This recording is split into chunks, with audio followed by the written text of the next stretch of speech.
അപ്പൊ എല്ലാം പറഞ്ഞതുപോലെ ഗൈസ്. ഓക്കെ അല്ല നമ്മൾ ചാനൽ കണ്ടില്ലല്ലോ. ഞാനും വന്നു. എല്ലാം പക്ഷെ സീക്രട്ട് ആയിരിക്കണം. ഒരു കുഞ്ഞു പോലും നേരെ അറിയാൻ പാടില്ല. അതൊക്കെ നിങ്ങൾ ഏറ്റു. ആരുടെ അമ്മമാരും അച്ഛന്മാരൊന്നും വിടില്ല ചേട്ടാ.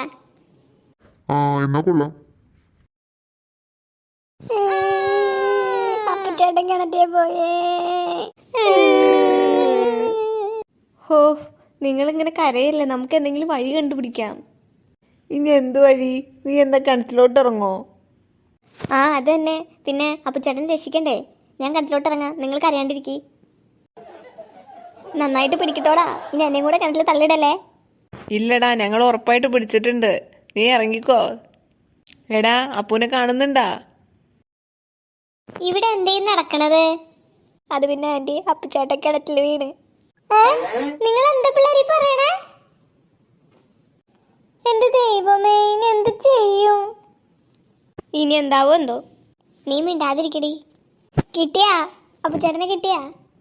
കിട്ടുമ്പോ അറിയിക്കാം. ഞാനും അത് തന്നെയാണ് കുറെ നേരമായിട്ട് ചോദിച്ചുകൊണ്ടിരിക്കണത്, കിട്ടിയോന്ന്.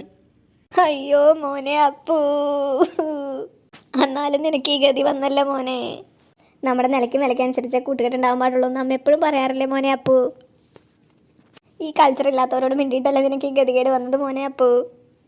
ചേച്ചി എന്തൊക്കെ ചേച്ചി പറയണത്? ഈ സമയത്ത് ഇതൊക്കെയാണോ പറയണത്? അപ്പുവിനെ നമുക്ക് എങ്ങനെയെങ്കിലും രക്ഷിക്കണ്ടേ? അതേടി രക്ഷിക്കണം. നീ ഒന്നും രക്ഷിക്കണ്ട, ഞങ്ങൾ രക്ഷിച്ചോളാം. അവള് വന്നേക്കണ്. എന്താ ചേച്ചി ഇങ്ങനെയൊക്കെ പറയണത്? എടി അലവലാതി, നീ കൂടുതൽ മിണ്ടാൻ നിൽക്കരുത് കേട്ടല്ല. നീ പെണ്ണുമ്പോളെ കുറെ നേരം ഞാൻ സഹിക്കണ്. നിങ്ങളുടെ മോൻ വെറുതെ ഒന്നല്ല കിണറ്റിലോട്ട് പോയത്, നിങ്ങളുടെ സ്വഭാവം നല്ല അല്ലാത്തോണ്ടാണ്. എന്തു പറഞ്ഞിട്ട് നീ ഒന്ന് നിർത്താവോന്ന്? അത് പറയാ നീ ആരടാ? എവിടെടാ എന്റെ മോൻ? എന്റെ അമ്മേ, ഞാൻ ഇവിടെ തന്നെ ഉണ്ട്. നീയല്ലേ കിണറ്റിലോട്ട് വീണെന്ന് പറഞ്ഞത്?